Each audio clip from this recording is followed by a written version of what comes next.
সবাইকে তো দিছে। এখন আমি যদি আল্লাহকে প্রশ্ন করি, আমি যে মুমিন, আমি যে মুসলমান, তা আমারে আলগা কি দিলেন? বুঝেন? বাতের থালা তো বেঈমানেরও দিছে। জমি তো হিন্দু তারারও আছে, জিফু তো এটি হেরারও আছে, বিল্ডিং পাঙ্গাস তেলাপিয়া,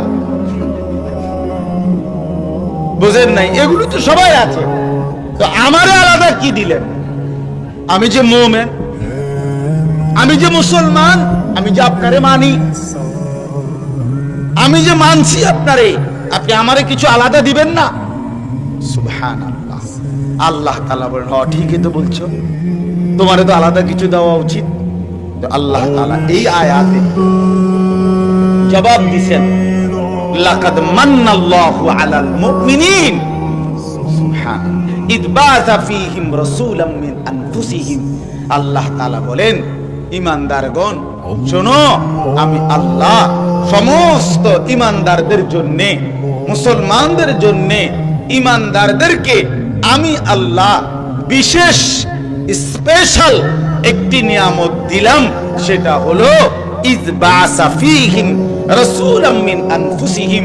আমার সবচেয়ে কলিজার টুকরা, আমার আপন বন্ধু, আমার সবচেয়ে প্রিয় বন্ধু, আমার সবচেয়ে আপন জন, আমার আখিরি রাসূল তোমাদেরকে দিয়ে দিলাম। বন্ধু দিলাম, বন্ধু, আমার বন্ধুরে দিলাম, আমার রাসূলকে দিলাম। এ আমার বড় প্রিয় বন্ধু। এই বন্ধুরে আমি বানাইছি সবার আগে, রাইখা দিছিলাম আমার কাছে। আদম থেকে ঈসা সব নবীর উম্মতরা আমার বন্ধুরে বারবার পাইতে চাইছিল, আমি কেউরে দেই নাই। শেষ পর্যন্ত তোমরা আখিরি বান্দা আমার বন্ধুর জন্য, ঈমানদার তোমাদেরকে আমার বন্ধু দিয়ে দিলাম। ইদ বাআসা ফীহিম রাসূলাম মিন আনফুসিহিম। রব্বুল আলামিন বলেন, ঈমানদার মুমিন মুসলমান তোমাদের জন্য আমি আল্লাহ তাআলার সবচেয়ে বড় স্পেশাল নিয়ামত হলো আমার রাসূল আমি আল্লাহ তোমাদের জন্য দিলাম।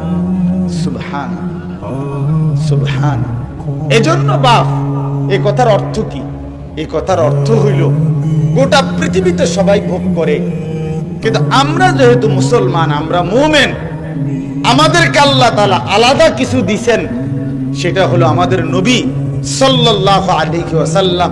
অতএব আমাদের জিম্মাদারি হলো আমরা পুরো জিন্দেগিটা যাকে আল্লাহ আমাদের জন্য দিয়েছেন তাকে অনুসরণ করব,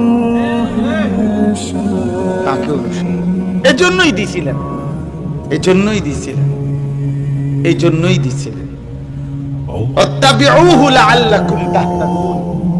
কোরআনে আছে স্পষ্ট আয়াত, আল্লাহ বলেন আমার নবীকে অনুসরণ করো, আমি ওয়াদা দিলাম নিশ্চিত হেদায়েত পেয়ে যাবে। ফাত্তাবিউনি ইউহিব্বুকুমুল্লাহ ওয়া ইয়াগফির লাকুম যুনুবাকুম। আল্লাহ বলেন আমি ওয়াদা দিলাম আমার নবীকে অনুসরণ করো, আমি আল্লাহও ভালোবাসবো, জিন্দেগীর গুনাহও মাফ করে দেব। ফাল্লাযীনা আমানু বিহি ওয়া আযযারুহু ওয়া নাসারুহু ওয়াত্তাবাউন নূরাল্লাযী উনজিলা মাআহু। আল্লাহ তাআলা বলেন, যদি আমার রাসূলের প্রতি ঈমান আনো, আমার রাসূলকে সম্মান করো, আমার রাসূলের দ্বীনের কাজে সাহায্য করো এবং আমার রাসূলের উপরে নাযিলকৃত কোরআনকে অনুসরণ করো, তো আমি আল্লাহ ওয়াদা দিলাম উলাইকা হুমুল মুফলিহুন, এরাই হলো সফল জান্নাতি। জান্নাত এরকম বহুভাবে আল্লাহ বলছেন কোরআন কারীম, বহুবার বহুবার বহুবার বহুবার বহুবার বলছেন। বাবা, আজকে আফসোসের বিষয় হলো আমরা সবই বুঝলাম, কিন্তু দুনিয়ার বাকি মানুষদের মতো শুধু দুনিয়াটাই বুঝলাম। দুনিয়ার আর কাফের, বেঈমান, ইহুদি, খ্রিস্টান, হিন্দু, বৌদ্ধ, নাস্তিক, মুরতাদ, এরা যেরকম দুনিয়া ভোগ করছে, দুনিয়া কামরা কামড়ি করছে, দুনিয়া নিয়েই ব্যস্ত, তাদের হাসি কান্না আবেগ অনুভূতি চিন্তা চেতনা সবকিছু ওই দুনিয়াকে সাজানো নিয়া আমরা মুসলমানও যদি আমাদের সমস্ত আবেগ অনুভূতি কল্পনা হয় এই দুনিয়াকে সাজানো নিয়া, তো আখিরাত কার জন্য, জান্নাত কার জন্য, পরকাল কার জন্য, তো সুপারিশ কার জন্য, হাউজে কাউসারের পানি কার জন্য? বলে বলে আজ আমাদের সব মনে পড়ে, আমাদের মিসওয়াক করতে মনে পড়ে না। আজ আমাদের সব ঘরে ফার্নিচার আছে, কিন্তু আমাদের একটা দস্তরখান ঘরে নাই। দস্তরখান।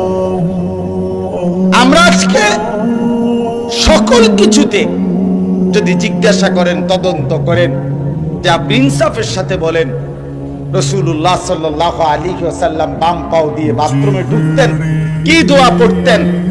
ডান পাও দিয়ে বের হয়ে কি দোয়া পড়তেন? আপনি সেই দোয়াটা বলেন যে না, পারি না, পারি না। 50 বছরেও কোনোদিন কলিজার ভিতরে এই ভাবনা আসে নাই যে হায় আমার নবী যেই দোয়া পড়তেন আমি এটা ফ্রি। কি 50 বছরও কি পারা যাইতো না? কথা বলেন না কেন? 30 বছরও কি শিখলে সম্ভব হইতো না? বলে